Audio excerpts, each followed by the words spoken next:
日本就是这样啊，演给我们看啊，我们的老前辈啊。日本绝对的少子化、老龄化会造成绝对的都心化，就只有在这个热闹的大城市还有丰富的医疗资源。你看台北、新北的牙医占了全国牙医的40%，大家都在那边，有的超级赚，有的吃不饱。牙医诊所是会倒的哦。之前看有人在讨论，连牙医诊所都会倒哦。然后六龟没有牙医哦，你看就是非常的不均匀啊。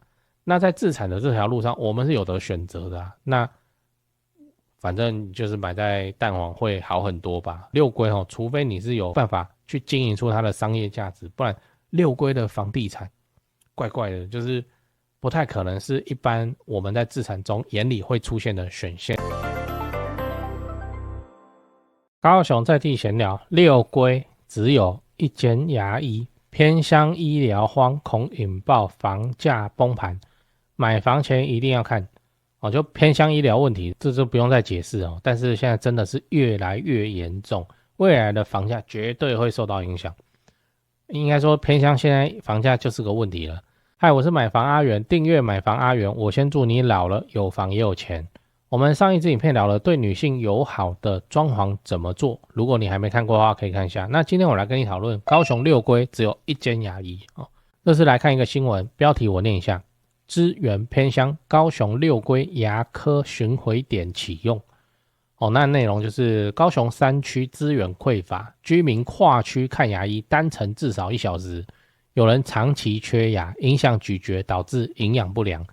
健保署经1年多筹备，昨天在六龟启用牙科巡回点，即每周一、每周四有牙医来看诊。那我跟你讲六龟还算好的哦，至少有一间牙医诊所跟一间牙科医疗站。高雄有一个叫桃园区，你知道吗？不是那个桃园市哦，那个桃园园是水源的源桃园区更惨，整个桃园区没有牙医。那老人牙痛怎么办？吃止痛药或是那个子弟们返乡的时候载他们下山就医，所以痛你就忍着吧，你自己想办法这样。那新闻也提到了其他县市也是很缺牙医的。例如说屏东屏东有33个乡镇，然后有13个乡镇没有牙科诊所，其中屏东满洲乡乡长说有牙医已经是10多年前的事情了。哇，那现在乡民看牙只能到恒春或北上去就诊，很夸张了。屏东的北上北到哪里？屏东市嘛，不然就直接要到高雄了。所以你要知道未来只会越来越严峻而已这个状况未来只会更加严重。为什么？少子化老龄化偏乡老人一直走那牙医现在那边就开不起来，未来怎么可能会轰轰烈烈的开个牙医？来，我们来看一张图片你看我框起来的地方，哪边的牙医数量最多？台北跟新北。这是一张那个统计图啦有那个圆饼图跟长条图，反正就是台北跟新北牙医超级多，光这2个地方加起来40%的牙医数量，全台湾40%的牙医。为什么会这样？这个分布这么的不平均，因为收入问题这个我们就直接讲，你今天在台北、新北做牙医，你会有什么？非常多的非健保项目可以去做，比方说烤瓷贴片牙齿美白怎样又怎样的矫正如果你就开在我们刚刚讲的六龟六龟老人没病人没刚他怎么会去跟你做什么美白或者什么东西？不会嘛他会跟你说，我觉得我这个抽了一辈子的烟，我的牙齿实在好难看你帮我做一下美白，怎么可能？不会啦他都没差，他搞不好门牙掉了，他都觉得吃薯条比较方便所以牙医在偏乡大部分都只能做健保项目。那如果真的回到偏乡去做牙医，只能讲用爱发电服务乡里这样。那你看这个医学系读这么久，然后你跟你父母说我觉得我们老家家乡没有牙医我要去奉献，难通常是怎样？滚去台北赚钱大概就是长这个样子。好，那为什么我们要讲牙医？我这个是房地产相关的频道呢，跟牙医什么关系我要跟你讨论的是蛋壳区的未来比想象中更严峻。我要跟你聊的事情是偏乡医疗的问题，就是我们现在看到的是牙医，但是它背后代表的是什么？医疗资源严重匮乏。例如刚才的新闻，整个六龟一间牙医那你猜它有几间诊所？就是一般看感冒的那种诊所哦。来，直接跟你讲答案，3间，2间西医，1间中医。这个面积这么大的六龟，人是不多啦，但是就是3间诊所。那等20年之后，应该也不用20年哦，因为那个诊所现在应该都是老医生哦。等10年以后，医生退休了以后，就要全灭了。就这样。我未看先猜，现在六龟的情况很可能会怎么样？会不断的蔓延到蛋白区。我们应该不会讲六龟叫蛋白吧？六龟应该叫蛋的不知道什么区。然后它这个情况应该会慢慢蔓延到蛋白区，当然不会是全部的蛋白哦，就是会有那个不热闹的蛋白哦，会很有机会发生。到时候会发生什么事情？就是你的房子真的完全卖不出去，租也租不掉，就没人嘛。你有没有租什么？只剩下诈骗集团要躲警察在那边跟你租啊，可能在里面种大麻之类的，那你也卖不掉。你这个地方一个诊所都没有，生活机能哦。管你有多好，但是生活技能你没有诊所，就是直接打叉叉，就不会有人买了。你出租也很难会有人在那边跟你租哦，除非你是一些偏乡的学校的老师们啊，那代理啊、代课啊或正式老师啊，他有钱他也要买在都市，他也不会买在那里哦。那然后大家都想办法要调走啊，那可能你的租客只是那些人。就很不好的情况啦。我在你老了真的会有房子住那一集影片里面有讲没钱老人。这些没钱老人只是要看个牙医就要怎样，就要进城去看。他就算没钱了，那你还要他进城，你要他怎么进城？你要他怎么下山？坐公车坐公车搬计程车计程车嘞计程车他就是没钱了，所以他这个牙怎么样？他干脆不看了。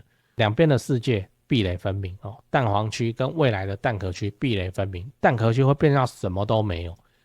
那我没有想到的是，那时候影片我讲的是30年后，但是我现在看一看，又被我查到六龟这新闻，我再看一看，可能不用15年我们就会见到了这种情况。所以老了有房也有钱，这真的不是随便喊，就觉得有押韵然后就这么喊，不是这是跟我们的性命都很攸关的地方。一样回到蛋黄区这个丰富的医疗资源、教学医院。最后我想问你，你认为偏乡未来最大的危机是什么？ A. 夜生活归零，晚上没有地方去。 B. 没有小孩出生，连国小都会倒。 C. 没有美联社，买酒都很不方便。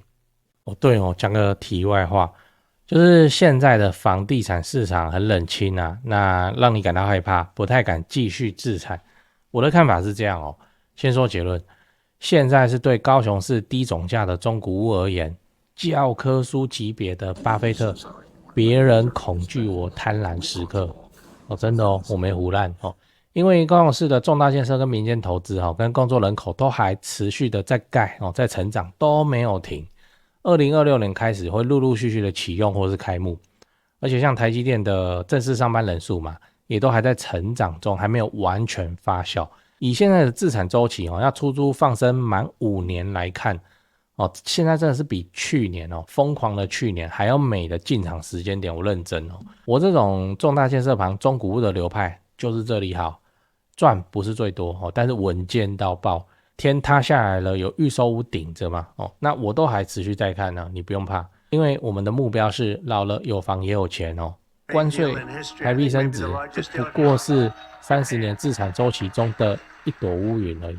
安啊，北高雄、南高雄自产中古屋就找台湾房屋美术资讯店林店长处理，赖就加小老鼠 go go go go 5个 go 加这个赖来慢慢看 po 给你的房子都挑过都有战斗力的。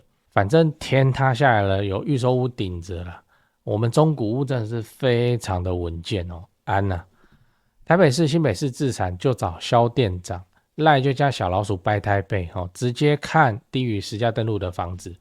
最后请你购买我买房阿元的 YouTube 频道会员我会挑出能够拉抬房价的重大建设我的高雄自产作业就直接给你抄，1个月250块钱，自产高雄之前上个保险非常的便宜。你有购买会员的话，就我回答问题会详细也认真很多那通常会用到录音去好好讲，这样没有买的会员我就简答。老了有房也有钱，这个目标才是我们的追求。现在就点开资讯栏加入会员，直接开始抄作业。我是买房阿元，加入会员，祝你老了有房也有钱。讲八卦讲八卦。就是以房地产自产的角度来说，你会去自产到偏乡，真的是除非你有其他的用意，你有其他的剧本，比方说花莲的民宿，你要弄在太鲁阁山脚下 OK， 对不对？因为你是超厉害的民宿，你有一个超独特的特色叫什么什么，窗边就可以直接看太鲁阁哦，这样好那就 OK。但是以六龟来说，六龟那边有什么？有温泉嘛？你在那边做不动产，你大概就是要做它的商业价值，真的不会再做什么一般的居住出租的价值，真的不会。那一样那句话，你要做长期资产，然后现在又少子化，现在老人又在老的情况之下，你只能做蛋黄。那或是你艺高人胆大，你有办法去做一个什么民宿生意啊什么的，然后你看得出那个地方的不动产的商业价值，你要去你再去，就这样。老人真的就是那个村子在老起来吼，哇，凋零的速度比想象中还快很多，快非常非常的多。我以前大学的时候，六龟还堪称热闹，反正就会去啊，去那还会塞车嘞。但是现在你看什么时候要去六龟，几乎不会想要去六龟。那边的人哦又越来越少，那边一晚上什么都没有，就吃的喝的就几乎都不像我们在都市那么方便。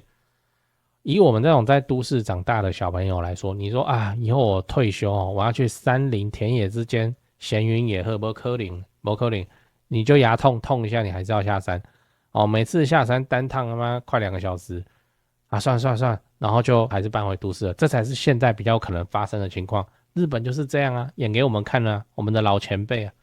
日本哦，绝对的少子化、老龄化会造成绝对的都心化，就只有在这个热闹的大城市还有丰富的医疗资源。你看台北、新北的牙医占了全国牙医的40%，大家都在那边，有的超级赚，有的吃不饱。牙医诊所是会倒的哦。之前看有人在讨论，连牙医诊所都会倒哦。然后六龟没有牙医哦，你看就是非常的不均匀啊。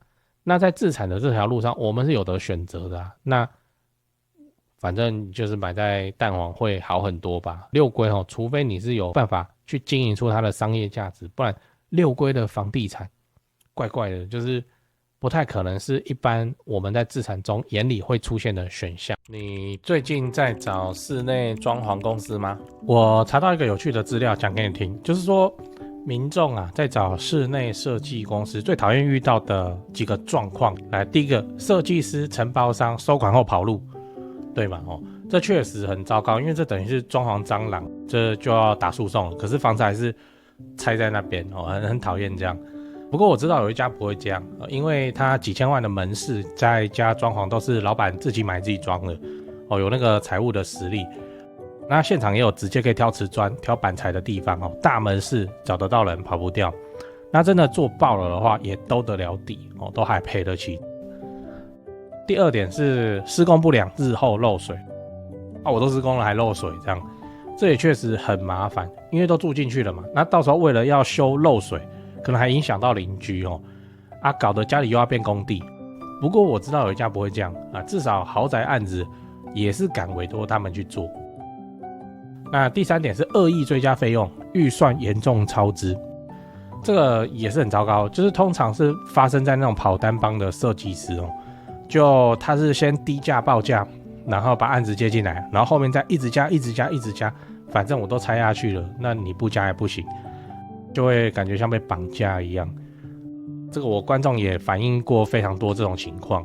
不过我知道有一家不会这样，因为他们就做10几年了那这个案例上跟那个施工上跟他的售后去看他的 Google 评论评价就知道了。你刚刚看到的画面全部都是他们家以前施工做过的案例照片。接下来我都放完工后的照片给你看。先说结论台北市、新北市地区的朋友，反正就是泸州，他们店在泸州，泸州开车30-40分钟之内可以到的地区。那家里要装修或者自产的要装修，就找这一家室内装修公司先问问看。汉一室内装修，因为我有认识老板，那又加上很多双北的朋友再请我推荐室内设计公司。双北什么老屋翻新隔套老公寓预售屋交屋要整理要收租的，我就推荐这家汉一室内装修。汉一陈老板案件经验非常丰富，他给我历年来的施工照片，案场超过100场照片超过27000多张，我都不知道怎么挑。那加这个赖可以跟助理先描述你的需求，甚至直接传屋况的照片，初步谈一谈之后，应该就会去丈量了。室内设计是这样，就你找谁不是找，就是找而已嘛，就是怕被骗，怕被敲而已嘛。那我推荐，我信任汉一陈老板。那你的房子要装潢，那就找汉一室内装修，先加他们先去问一下。双北装潢就找汉一室内装修，买房阿元推荐，总是比在外面乱找还要安全一点。现在就加赖的 ID 是小老鼠HANYI 汉一。